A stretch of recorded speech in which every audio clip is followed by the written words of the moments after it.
Saya advokat Dr. Togas Tumoran sebagai praktisi hukum.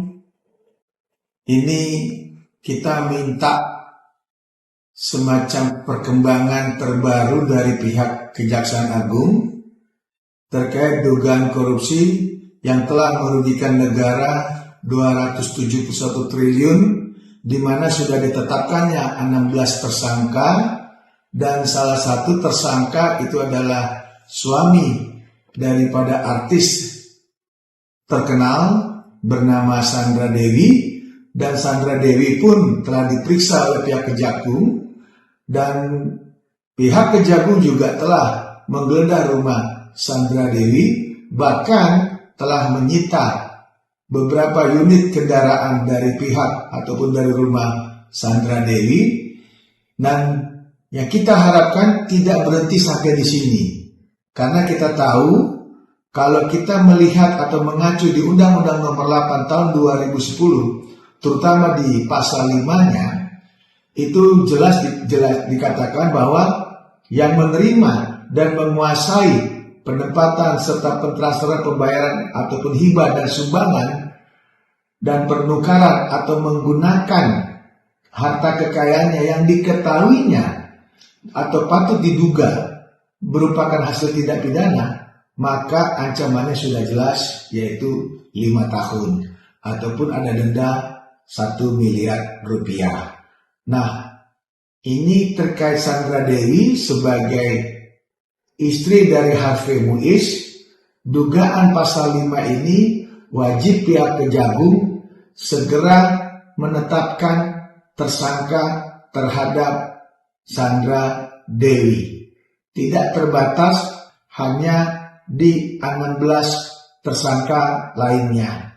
Namun yang kita inginkan adalah bahwa ini adalah uang nafkah yang diberikan Harvey Muiz sebagai suami kepada istri yang namanya Sandra Dewi. Ini tidak mengenal seperti itu kalau namanya satu kejahatan, di mana kita tahu kejahatannya tetap kejahatan.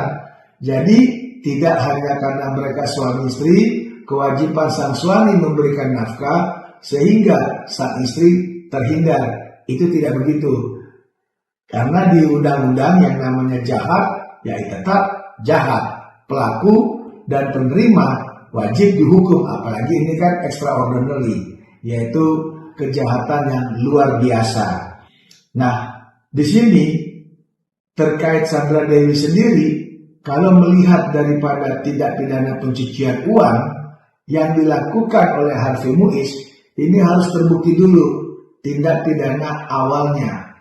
Nah, karena kalau TPPU ini tidak akan bisa dilaksanakan, apalagi sampai dimiskinkan, kalau pidana awal ya terkait korupsinya ini belum ada putusan ataupun yang memang hakim telah mengetuk palu terkait penetapan tersangka di muka persidangan.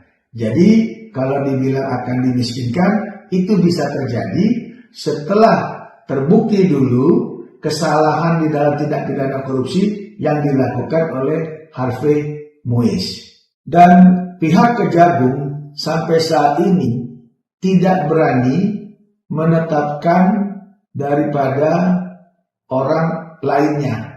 Karena sampai saat ini yang 16 yang telah ditetapkan tersebut itu adalah baru lapisan bawahnya saja.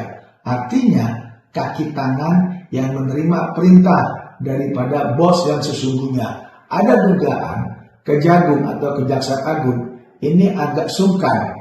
Jadi ini yang 16 yang telah ditetapkan sebagai tersangka itu hanya bagian-bagian ataupun kaki tangannya. Sementara orang ataupun tokoh besarnya yang berinisial diduga ya RBS atau yang lebih dikenal Robert Bono Susatyo, ini sampai saat ini tidak tersentuh oleh pihak Kejagung. Nah, masyarakat atau kita sebagai praktisi hukum melihat ini pihak penyidik jangan sampai tebang pilih.